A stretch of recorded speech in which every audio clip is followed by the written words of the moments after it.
Hello everyone, welcome back to my channel. So today we're going to be talking about the new Arc Raiders update, which is coming out on the 16th of December. So if you're watching this on the day, it is tomorrow.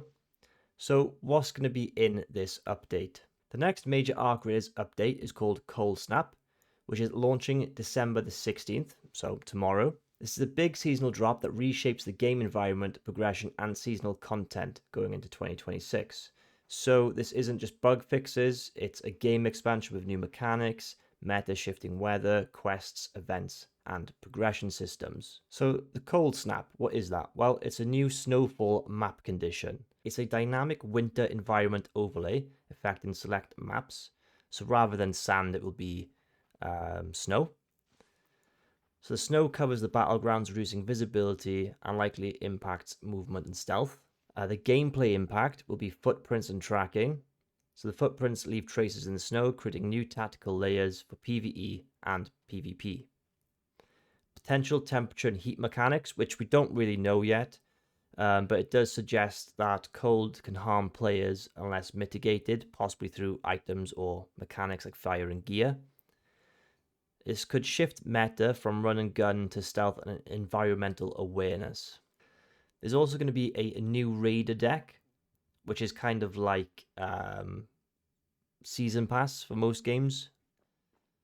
So this is a cosmetic and gear, maybe even like a premium currency, likely tied to challenges and things like that you got to do to unlock rewards.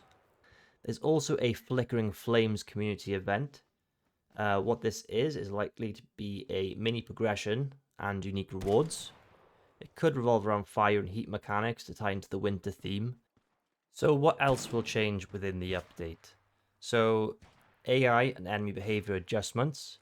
So Arc machines reacting differently in weather conditions, so they might have reduced vision in the snow or fog. They may have altered patrol routes. They may have longer or shorter aggro ranges depending on the environment. And they'll be more focused on audio-based detection, so sound cues matter more than line of sight, and gunshots and explosions carry differently. There's tweaks to mid-tier rifles, shotguns, utility items like flares, traps, and scanners. There's possible nerfs to overperforming armor pieces, gear that trivializes environmental danger. The loot economy and crafting changes. This has been strongly implied by them. So what's likely to change is the spawn rates. Certain resources are more common in snow maps. Other become rarer, pushing riskier expeditions. New crafting dependencies, so heat-related consumables, cold resistance, or survival-orientated items.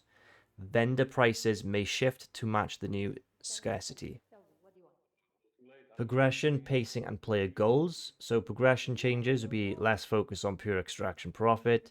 There'd be more focus on completing challenges, playing varied objectives, participating in the events, and this should encourage long-term play, returning weekly instead of binge playing. Back-end and matchmaking tweaks. So they haven't talked too much about this, but they have, I think, have confirmed these. So better matchmaking stability, reduced desync in high action areas, which has been like a big issue for a lot of people. Faster expedition loading times, improved server handling during events. So I think what they're doing here is sort of testing the environmental mechanics for future seasons. So they want to see how players react to slower pacing, survival pressure, seasonal identity, preparing groundwork for more extreme conditions like storms, heat waves, and darkness. So this could be something small, but end up being something bigger. I think they have a lot of big things lined up for future updates. I mean, I think this is a pretty good update. They seem to cover most things with balances and patches and things like that. As we all know, the game is slightly broken at the minute in terms of climbing through walls and getting into places where you can't shoot other players and things like that. So this is a big W, I think. So let me know what you think down below. Are you enjoying Arc Raiders or are you not? For me personally, it's an amazing game. It's very, very addicting. But of course, you do have those really raging moments where you just get killed instantly and all your goodies are taken away from you. So if you like that video, So if you like this video, hit that like button, subscribe. We're on our way to 250 subscribers, so it means a lot to me if we could get there. And I'll see you guys in my next video.